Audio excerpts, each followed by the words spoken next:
നമസ്കാരം. ലോക്സഭാ തെരഞ്ഞെടുപ്പിൽ മത്സരിക്കുന്ന കോട്ടയത്തെ LDF, UDF, NDA സ്ഥാനാർത്ഥികൾക്ക് കോടികളുടെ ആസ്തി. തെരഞ്ഞെടുപ്പ് കമ്മീഷന് നൽകിയ സത്യവാങ്മൂലത്തിലാണ് സ്ഥാനാർത്ഥികൾ ഇക്കാര്യം വ്യക്തമാക്കുന്നത്. കേരള കോൺഗ്രസ് എം നേതാവ് തോമസ് ചാഴിക്കാടൻ, കേരള കോൺഗ്രസ് നേതാവ് ഫ്രാൻസിസ് ജോർജ്, BDJS നേതാവ് തുഷാർ വെള്ളാപ്പള്ളി എന്നിവരാണ് മൂന്ന് മുന്നണികൾക്കായി ഇവിടെ മത്സരിക്കുന്നത്. NDA സ്ഥാനാർത്ഥി തുഷാർ വെള്ളാപ്പള്ളിയുടെ കൈവശമുള്ളത് 23,27,000 രൂപയാണ്. 74,901 രൂപയാണ് ഭാര്യയുടെ കൈവശം പണമായി ഉള്ളത്. 1.04 കോടി രൂപയുടെ ലാൻഡ് റോവർ ഡിഫൻഡറും ഇതുകൂടാതെ 8 വാഹനങ്ങൾ സ്വന്തമായുള്ള തുഷാറിന് 35 പവന്റെ സ്വർണവുമുണ്ട്.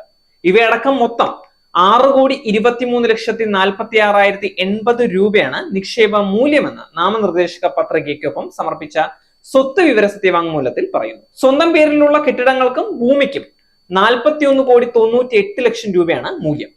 10,98,00,000 രൂപയുടെ ബാധ്യതയും ഉണ്ട്.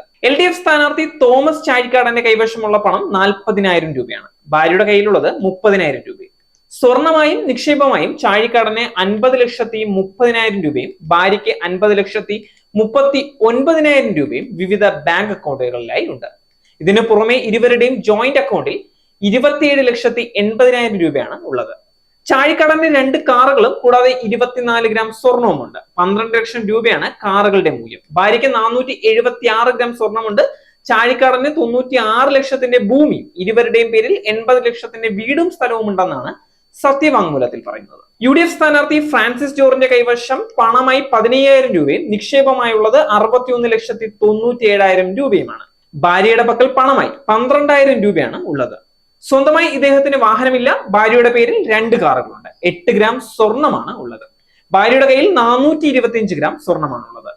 5,62,00,000 രൂപ വിലമതിക്കുന്ന കൃഷിഭൂമി അടക്കം മൊത്തം 6,88,00,000 രൂപയുടെ ഭൂകെട്ടിട ആസ്തിയും ഫ്രാൻസിസ് ജോർജിന്റെ പേരിലുണ്ട്.